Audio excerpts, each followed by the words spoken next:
Let me in this video share tentang batasan-batasan irasional dan rasional tentang pekerjaan yang bisa kita dapat ketika pertama kali sampai di Australia.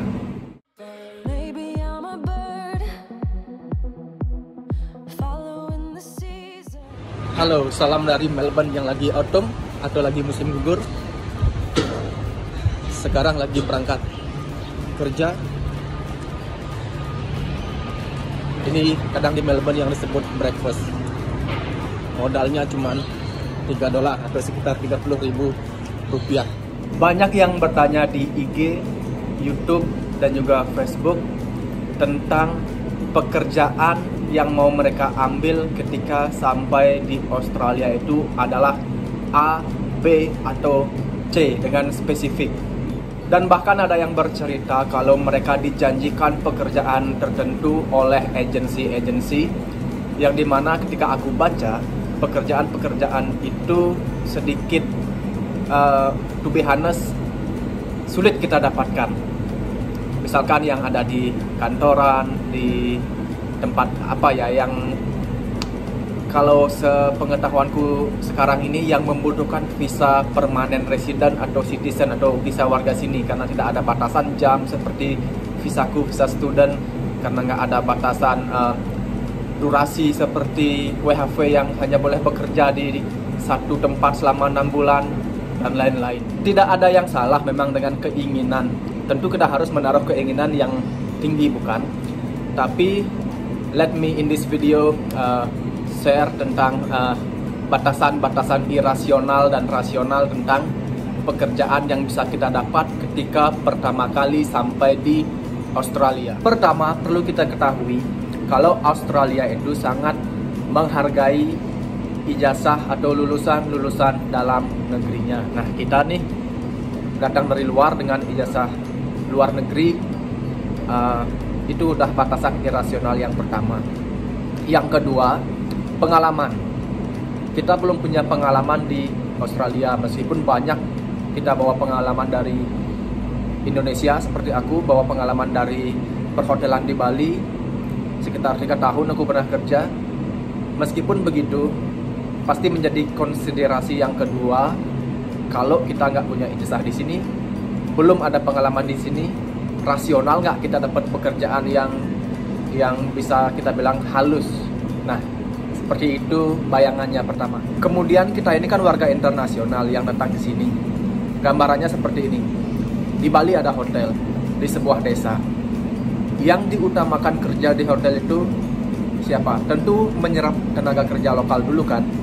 Nah, seperti itu. Kemudian bahasa Inggris. Kalau bekerja di tempat yang halus nih, yang kantoran, misalkan kan ketemu banyak orang, ditelepon banyak orang dengan bahasa Inggris seperti itu.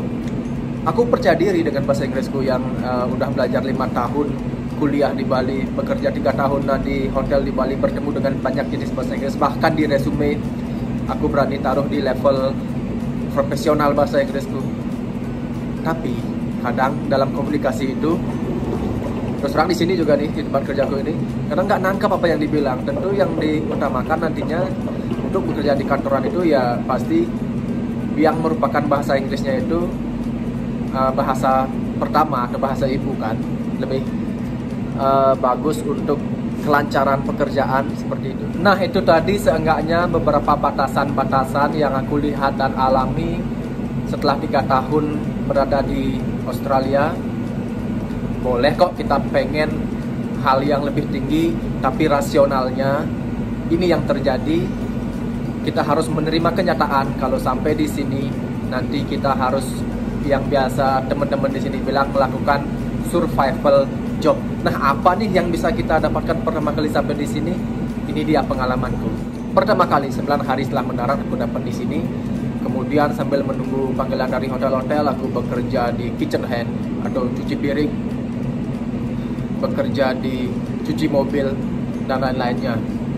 Yang mana kalau dari rasionalnya bukan bermaksud arogan atau merendahkan, tapi it is what it is. Pekerjaan itu nggak mungkin aku lakukan dari segi experience sama educationku di Bali kalau aku masih di Bali. Nah, aku lakukan itu hari demi hari sambil menunggu pekerjaan yang benar-benar aku inginkan, yaitu di hotel. Akhirnya aku dapat, meskipun belum di departemen yang benar-benar aku inginkan, tapi ya lakukan aja dulu. Sambil ngatur strategi, mengganti visa misalkan nanti. Sekarang kita harus seperti ketapel, mundur dulu baru lepas dengan cepat. Sekarang kan kendalaku di batasan 20 jam per minggu nih. Aku belum bisa dapat pekerjaan yang aku inginkan itu. Kalau dulu karena WHV, batasan durasi yang hanya boleh bekerja 6 bulan di satu tempat. Seperti itu yang aku dapatkan informasinya ketika interview. Nanti setelah punya visa resident temporary, aku coba lagi cari, tapi itu next year. Kalau itu nggak berhasil juga, strateginya aku bakal kuliah jurusan hospitality di sini biar punya ijazah di sini. Nah, seperti itu bayangannya gimana kita mengejar pekerjaan impian kita di Australia. Tapi tenang aja, walaupun sekarang ini belum dan kita masih berada di survival job misalkan, baru datang ke sini, buat teman-teman nggak usah khawatir karena keadilan sosial di sini sangat oke.